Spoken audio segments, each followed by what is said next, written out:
Society is responsible for the downfall of the society. સમાજનું પતન થયું છે એના માટે સમાજ જવાબદાર છે, બીજું કોઈ નહીં.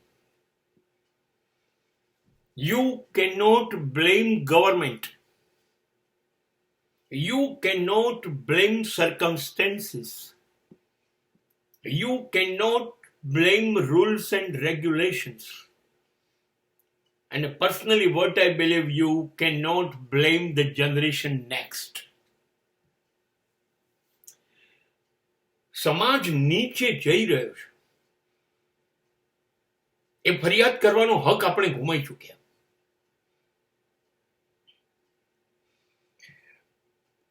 કેમ કે એક हिंदी फिल्म संवाद मुजब मां की कोख से कभी कोई गुनेगार पैदा नहीं होता. એને ઇમ્પ્રોવાઇઝ કરું તો માન્ય ગર્ભમાંથી જન્મેલો કોઈ પણ માણસ ભ્રષ્ટાચારી, લાંચ રૂશ્વત, અસામાજિક, ખૂની, નાલાયક, ખોટા રસ્તે જનારો પેદા થઈ જ ના શકે. That is next to impossible. બની જ ન શકે, જન્મીને આ થઈ જ ન શકે. કેમ કે એને તો શ્વાસ લેવાની બિચારાને છૂટ નથી હોતી, મુશ્કેલીથી આંખ ખુલે છે.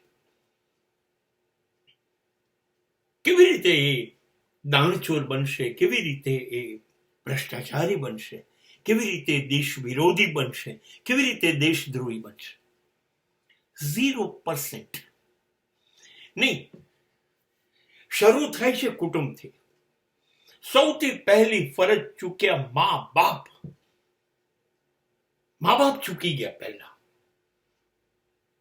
તમે જો નાનકડો છોડ કુંડામાં વાવવામાં ભૂલ કરી તો એ છોડ નહીં ઉછળે, કરમાઈ જશે, ખોટું ખતમ થઈ જશે. તમે વાવ્યું બાળક, તમારા ઉછેરમાં ભૂલ રહી ગઈ, મા બાપે ભૂલ કરી.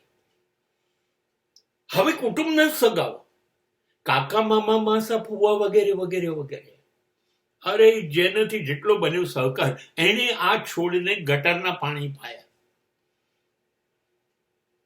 એમાં શક્ય છે તમારાથી મોટા ભાઈ બહેનો પણ આવી શકે, કુટુંબ આવી શકે, મા બાપ, આ બધા પોતાની ફરજ ચૂકે. આ લોકો નંબર 1 પહેલા નંબરના ગુનેગાર છે જો ફરજ ચૂકે તો. નહીતર માત્ર વંદનને પાત્ર છે. જીજાબાઈ ફરજ નહોતા ચૂક્યા ત્યારે શિવાજી મળ્યો. નહેરુ ફરજ નહોતા ચૂક્યા, જેલમાં જિંદગીના વર્ષો ગયા, ફરજ નહોતા ચૂક્યા, જેલમાં રહીને ઇન્દિરાને ઘડ્યા. મા બાપ જો ફરજ બજાવે છે તો સાહેબ પતી ગયું, આપણા માટે સ્વર્ગ બને છે. અને એ લોકોએ શ્રેષ્ઠતમ કાર્ય કરીને ફરજ પૂરી કરી. પછી આવે છે સમાજ, જેમાં મિત્રો, જેમાં સ્કૂલ અને કોલેજો, જેમાં આજુબાજુના પડોશીઓ, સમાજમાં જીવતા દરેક માણસો. પછી આ લોકો ગુનેગાર છે. પછીનો ગુનેગાર 2 નંબર પર શિક્ષક અને સ્કૂલો છે. એને ઘડવાનું છોડી દીધું. એને ક ખ ગ શીખવાડ્યું, ABCD શીખવાડી, 1 થી 100 શીખવાડ્યા. એ ના શીખવાડ્યું, પરીક્ષામાં બાજુના પેપરમાંથી જોઈને ન લખાય, મોડા ના અવાય, પ્રાર્થનામાં ઉભા રહેવું પડે, આવવું પડશે, નિયમિત આવવું પડશે. એને જે શીખવાડવાનું હતું એ ન શીખવાડ્યું. વિવેકી બનો, સાચું બોલો, મા બાપને રિસ્પેક્ટ કરો, એકબીજાને મદદ કરો, ચોરી ના કરો. અરે M.Com નો વિદ્યાર્થી, MA નો માસ્ટર ડિગ્રીનો વિદ્યાર્થી કાપલી કાઢે છે. કમનસીબી તો એ છે કે કેટલાક શિક્ષકો ચોરી કરાવે છે, પેપર ફોડે છે, પેપર તપાસવાના પૈસા લે છે. બીજો ગુનેગાર સંસ્થા.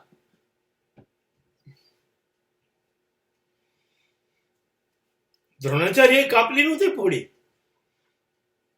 કે અર્જુનમાં જોઈને ભીમે પેપર નહોતું લખ્યું. એ શિક્ષણ હતું.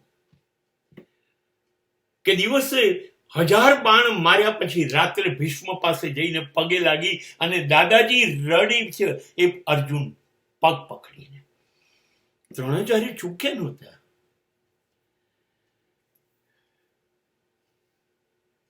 શિક્ષક ચૂક્યો, સમાજ ચૂક્યો.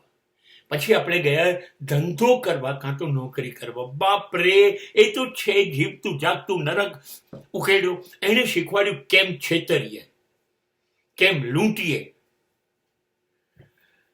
પૈસાદાર બનવું હશે તો લૂંટવું જ પડશે, તે સિવાય કોઈ રસ્તો જ નથી. ઈમાનદારીથી તો 2 ટાઈમની ભાખરી જ મળે સાહેબ. 35 માળનું મકાન ના થાય. 50 કરોડની ગાડીમાં ન ફરી શકાય. 8 આંગળીઓમાં વીંટી અને ગળામાં 5 ચેઇનો પહેરીને ન ફરી શકાય સાહેબ ઈમાનદારીથી. 8-10 કલાક નોકરી કરીને આવીએ ત્યારે સાંજની શાક ભાખરી રોટલી, હા એમાં કોઈ દિવસ તકલીફ નહીં પડે એ વાત નક્કી.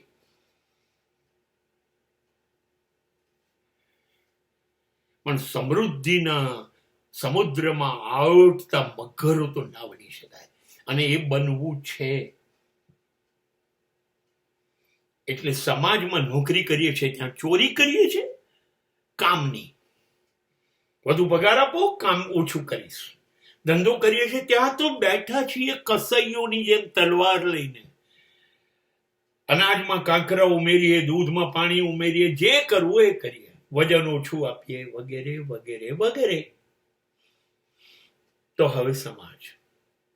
હવે તમે વિચાર કરો, એક બિલકુલ સંપૂર્ણ કોરી સ્લેટ લઈને આવેલા બાળક ઉપર મા બાપે કેવું લખ્યું, કુટુંબે શું લખ્યું, શિક્ષણે શું લખ્યું, મા બાપે શું લખ્યું, સમાજે શું લખ્યું.